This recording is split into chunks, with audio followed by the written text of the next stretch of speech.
tane genç arkadaş intihar etmiş. Ederken de mektup bırakmış. Mektupta şöyle yazmış. 30 yıl boyunca bir ev, bir araba için çalışmak ağrıma gidiyor demiş.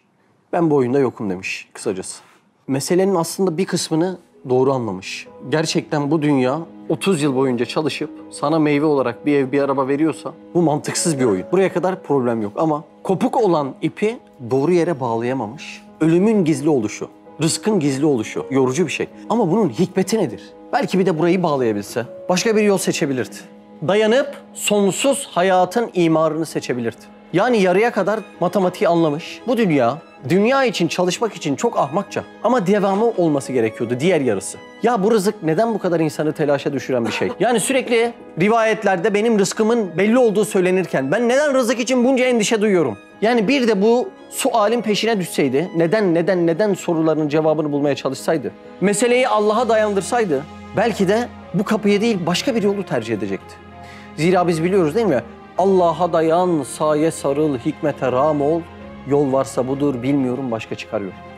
Yani bir meseleyi Allah'a dayandırmadığın müddetçe o mesele sürekli seni ezip canını acıtmaya devam edecektir. Ben yıllar önce Risale-i Nur'da birazdan okuyacağımız meseleyi okumuştum.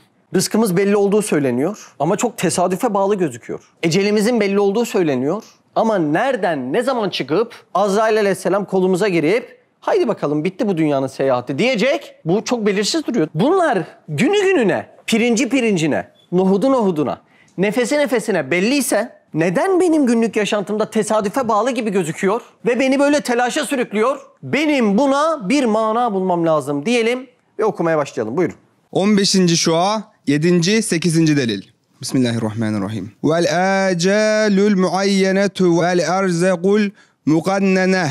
Muayyen eceller ve mukannen erzaklardır. Evet. Yani ehemmiyetli bir hikmet için zahir nazarda mübhem ve gayri muayyen tevehhüm edilen eceller ve rızıklar ibham perdesi altında kaza ve kaderi ezeliğinin defterinde mukadderat-ı hayatiye sayfasında her hayatın eceli mukadder ve muayyendir. Takaddüm teahhür etmez. Bir insanın kaç pirinç tanesi yiyeceği yazılı mı? Yazılı. Son nefesine kadar kaç nefes tüketeceği yazılı mı? Yazılı. Hatta bazen birisi vefat ederken son anlarında böyle nefes nefese kalır. Ne oluyor orada? Yazılı olan nefeslerini tamamlamaya çalışıyor. Peki buna rağmen bir insan her şey belliyse eğer ahiretini mahvedecek kadar hırs ile dünyaya neden koşturup çalışıyor? Öyle bir hırsla dünyaya çalışılıyor ki bir de Allah bunun karşılığını vermediğinde isyan başlıyor. Bu kadar koşturdum, bu kadar mücadele ettim. Bu muydu benim alacağım karşılık diyor. Bir de Allah'ı itham altında bırakıyor. Sanki Allah sana ezelden borçluydu. Bir insan neden şekva eder? Ancak borç olacak ki borcunu alamayacak, öyle şekva eder. Gözüm olmasa neden şekva ederim? Sanki o benimmiş, Allah da vermek zorundaymış ancak o zaman şekva edilir. Peki benim miydi? Hayır. Bu göz ben doğmadan önce bende olsaydı ben hak talep edebilirdim. Bu mide ben doğmadan önce benim olsaydı hak talep edebilirdim. İşte dedemin bahçesindeki muzlar, portakalları ben kendim yaratıyor olsaydım Allah'ım bunlar benimdi sen niye vermiyorsun diye haşa hak talep edebilirdim. Bunların hiçbiri evvelden senin olmadığından dolayı sen hak talep edemezsin, şekva ve şikayette de bulunamazsın. Bizim pirinç tanesine kadar belli olan rızkımız, nefes sayısına kadar belli olan ecelimiz, kader perdesi altında tesadüfe bağlı gözüküyor. Dersin ilerleyen dakikalarında çok şaşıracağınız, hayretler içerisinde kalacağınız meselelere gireceğiz. Ben soruyu söyleyeyim, okuyarak devam edelim. Cevabını birlikte bulalım. Buyurun. Ve her ziruhun rızkı tayin ve tahsis edilip kaza ve kader levhasında yazıldığına hadsiz deliller var. Şimdi bizim ecelimizin ve rızkımızın nohut tanesi kadar, nefes sayımız kadar belli olduğunu her iman eden Müslüman biliyor mu? Ya hocam alacağımız nefes belli ya. Ya hocam yiyeceğimiz şudur ya şundan öte öyle değil mi? Niye öyle davranmıyorlar? Neden hırsla devam ediyoruz dünyaya saldırmaya? Çünkü biz bunun delillerini kainat kitabından okumuyoruz ve görmüyoruz. Risale-i Nur'da bir cümle geçiyor. Diyor ki tevekkülsüzlük içerisinde derdi maişet ruha sersemlik verir diyor. Biz bu delilleri görmeyince Allah'ı vekil kılma, Allah'a güvenme, Allah'a dayanma, tevekkül etme özelliğimiz gidiyor. Bu sefer neye koşturuyoruz, neye hırs ediyoruz? Derdim maişete, geçim derdim lazım. Benim çok çalışmam lazım. Buraya gelen birçok insanlar bir kez geliyor, 5 kez niye gelmiyor?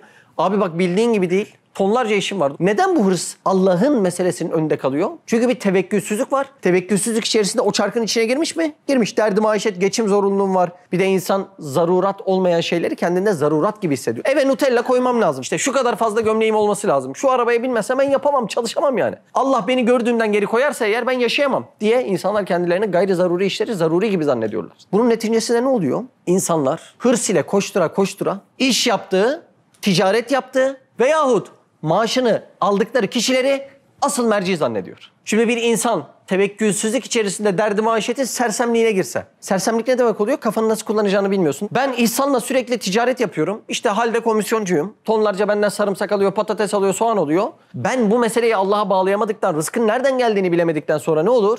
Ben artık İhsan'ı asıl merciyi bilirim. Veyahut bir yerde maaşlı eleman olsam, sürekli patronun verdikleriyle ben evime peynir zeytin aldığımda, bunu Allah'tan geldiğini bilmediğimde asıl merci kimi bileceğim? O patronu bileceğim.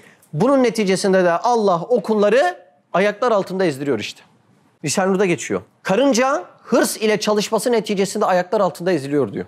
Çünkü yiyeceğinden fazlasını biriktirmeye çalışıyor.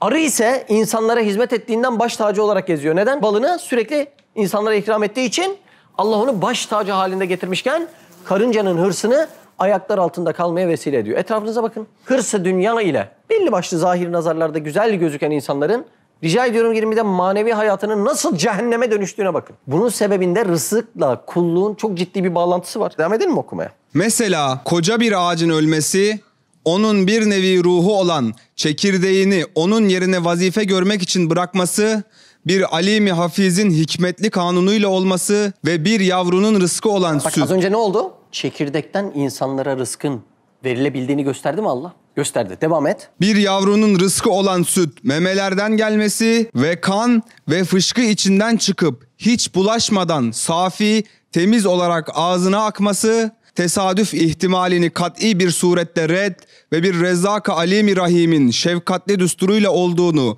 gayet kat'i gösteriyor. Biz birazcık kainatı güzel okusak Allah'ın rızık vereceğini delil delil anlayacağız ve rahatlayacağız. Kainata bak.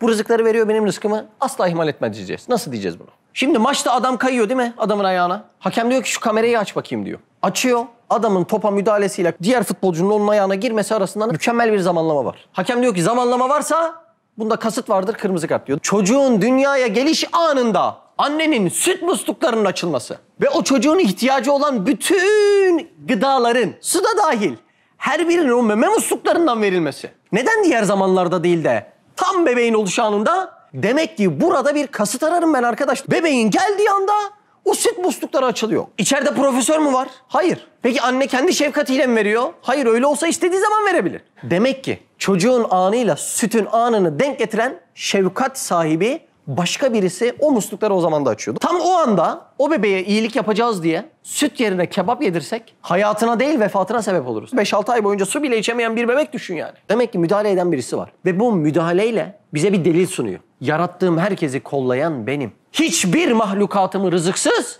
bırakmamın zerre kadar imkanı yok. Dünyaya geldik. Menü tam bize göre mi? Bize göre. Üzümler bize göre mi? Bize göre. Armutlar bize göre mi? Bize göre. Şeftalisi, kuzusu. Bugün ne konuştuk dışarıda? Biri dedi ya, babacım ya şu koyunda bir 100 gram olan bir et varmış. Öbürü ne diyor? Küşleme amca diyor. Bak tam sana göre ki orayı bile biliyorsun. Abi kuyruk yağı mı güzel, iç yağı mı güzel? Böbrek yağı mı fena, dalağın bilmem neresi mi fena? Allah Allah, her birinin tadına bakıyoruz ya. Yani bu pişme eylemi bizde olmasa koşan koyunu ısırıp yiyeceğiz yani. Öyle hakimiz koyun meselesine. Bir soru daha geliyor. Bunca nimetin çeşitleriyle benim her bir çeşitten muazzam lezzet almam aynı anda mı? Aynı anda. Demek bu anı denk getiren de yine bir kasıt ararım. Nedir kasıt? Ziyafeti veren beni tanıyor. Yoksa böyle kasti bir şey olmaz. Şimdi mesela sen nefret ettiğin bir içecek olsa, frappuccino. Nefret ediyorsun. Ne zaman içsen kusarsın frappuccino. Ben de masaya koydum frappuccino, ne dersin? Bilmiyor musun? Bunu içtiğimde ben kusuyorum. Bilerek yaptım demez misin? Dersin. Ama şunu da dersin, bak bu adam ben bilerek yapıyorum da beni iyi tanıyor ha dersin. Şimdi zıttına düşün. Midenle uyumlu bunca çeşit nimet var. Her birisinden de muazzam lezzet alıyoruz. Biri ekşisini daha fazla seviyor. Urfalılar acısını daha fazla seviyor. Birisi tatlısını daha fazla seviyor. Bir tanesi sarımsağı daha fazla seviyor. Çeçen kardeşlerimiz de var sarımsağı seven. Şimdi burada ne var biliyor musun? Her birimizin dildeki tat alma barkoduna göre ayrı ayrı nimetler verilmişse ve tam da benim canlılık faaliyeti esasında verilmişse ben burada bir kasıt ararım. Bu kasıtla birlikte insan başka bir soru daha sorar. Der ki, ya Rab tamam sen bu nimetleri veriyorsun ama ben biraz endişe ediyorum. Acaba bu nimetleri benden geri çeker misin? Ben nimetsiz kalır mıyım? Ben rızıksız kalır mıyım diye. Onda da yine kainat kitabını okuyalım mı? Biz günlük hayatta birçok şeyi okuyarak öğrenmiyor muyuz? Gazete okuyoruz, kitap okuyoruz, dergi okuyoruz. Bir de kainat kitabını okuyalım. Kainat da bir kitap. Şeftali üzerine yemek kitabı yazılmış mı? O zaman şeftalinin kendisi kitap olmaz mı hiç? Karpuzun üzerine tarif kitabı yazılmış mı? Karpuzun kendisi kitap olmaz mı hiç? Buğdayın üzerine nice kitaplar yazılmış mı? Buğdayın kendisi beni oku diye yazılmış bir kitap olmaz mı hiç? Tabii ki de onlarda da bir kitap. Bir de onları okusak. Diyelim ki benim özel bir günüm var. Hayalhanem İstanbul'u açıyoruz. 4 katlı mı 6 katlı mı? Kat kat. Sonra diyorum ki bak Fatih, o buram buram tuzu sen doğal veriyorsun o çiğ köfteye. Bak İstanbul'da çok davetlerimiz var. Sana bir liste vereceğim. Bu listeye göre yemek vereceksin bana. Şimdi yarın 3 kişi gelecek diyorum. Üçü de farklı yemek yiyecek diyorum. O üçünün yemek listesini veriyorum. Biri makarna, biri çorba yiyor, biri de cacık yiyor. Versen bu listeyi bana yapabilir misin? Yaparım abi. Yaparsın, sıkıntı yok. Ya Fatih ertesi gün de İstanbul'un, hayalhanemin hayırlı olsun 10 kişi gelecek. 10 kişi de farklı yemek istiyor. Biri kebap, biri ciğer, biri kuşbaşı. Versen bunu da zor mu da olsa yapar mısın? Yani zor da olsa Değil mi? yaparım. Zor da olsa ya abi ne yaptın 10 tane farklı yemek mi olur ya? Ama hadi senin için, senin güzel hatırına. Abe hayran, senin güzel hatırına. Çünkü Diyarbakırlı olduğun için o jargonu kullanman lazım. Ertesi gün bir geliyorum Fatih. Ne oldu Mehmet abi? Fatih. Ne oldu Mehmet? Fatih sorma. Fatih tam 100.000 kişi yarın hayırlı olsuna gelecek. Her birinin de tükettiği gıdalar birbirinden farklı. Buyur 100.000 kişilik yemek listesi. Ne yapacaksın? Abi kaç katlıysa onun üstüne çıkıp aşağı. Hop, değil mi? Bir imkanı var mı? Bir restoranla, bırak restoranı, kabile bulsan, kabile şefiyle anlaşsan yaptırabilir misin? İmkanı yok. Orduyu tutsan orduya bu kadar fazla çeşitli yemek yaptıramazsın. Peki şimdi kainatı inceleyelim. Karıncanın gıdası farklı mı? Kelebeğinki farklı mı? Senin mideninki farklı mı? Ceylanınki farklı mı? Tavşanınki farklı mı? Bir gün yine National'dan izliyordum. Denizin altında bilmem kaç fitte bir böcek yaprağı yiyor ve bu buna ağlıyor. Çünkü orada kasıt var ve orada o böceğe göre rızkı da birisi veriyor. Peki onun da rızkı farklı mı? Farklı. Kirpininki farklı mı? Farklı. Hücreninki farklı mı? Farklı. Amipinki farklı mı? Farklı. Her birisi farklı çeşit rızkını arzu ettiği tarzda bulabiliyor mu? Bulabiliyor. Şimdi temel soruya geliyoruz. Her biri bu farklı rızkını devamlı bir şekilde bulabiliyor mu? Bulabiliyor. Kainatta her bir mahlukatın farklı farklı rızıklarını devamlı bir surette yaratıp onun midesine veren Allah seni beni aç bırakır mı be mahzun? O denizin bilmem kaç fit altındaki o böcekle o yaprağın buluşmasında kasıt var mı? Var. Benim yumruk kadar midemi mi unutacak ya? İmkanı yok, unutmaz. Devam edelim. Bu iki cüz'i misale bütün zihayat, ziruh kıyas edilsin. Demek hakikatte hem ecel muayyen ve mukadderdir, hem rızık herkese göre bir tahayyün içinde mukadderat defterinde kaydedilmiştir. Şimdi rızık herkese bağlı. Mukadderat defterinde kaydedilmiş mi? Halis'in boğazına bu kadar lokma çiğ köfte girecek. Yazılmış mı? Drejur ölene kadar bu kadar peksimet yiyecek. Yazılmış mı? Yazılmış. Sivaslı Murat tipinden utanmadan bu kadar lollipop yiyecek. Yazılmış mı? Yazılmış. Fatih Ünal şu kadar gram kimyon tüketecek. Yazılmış mı? İrfan bu kadar sarımsağı midesinde öğütecek. Yazılmış mı? Şimdi her biri yazılmış. Eskilerde bir adam kız istemeye giderken adamla ilgili bir soru sorarlardı. Ne iş yapıyor diye. Adam memur derse ne olur? Oo, baş tacı. Neden? Çünkü memur dediğinde devlet garantisi var. Doğru mu? Peki rızık dediğinde kimin garantisi var? Devletten daha büyük birinin garantisi yok mu? Allah Azze ve Celle'nin garantisi var. Ama sen hırs ile öyle doymaz bir hale geliyorsun ki yumruk kadar mideni doyuramayacak diye Allah'ı itham altında bırakıyorsun. Bizim Ecmel Vera biraz büyüse, mesela 1. sınıfa gidiyor olsa. Bir gün eve gelse Ecmel Vera, baksa evde de şu kadar yemek var. Yani 1-2 kişinin zor doyacağı yemek var. Dese ki, anne evde birazcık yemek kalmış. Sen bu yemeği bir yiyip beni aç bırakmazsın değil mi dese. Annesi ne der? Ayıp kızım ayıp der ya. Sen anneni tanıyamamışsın der ya. Ben yemem sana yediririm, içmem sana içiririm. Uyumam ama seni uyuturum. Üşürüm ama seni sıcak tutarım. Yazık ayıp der ya.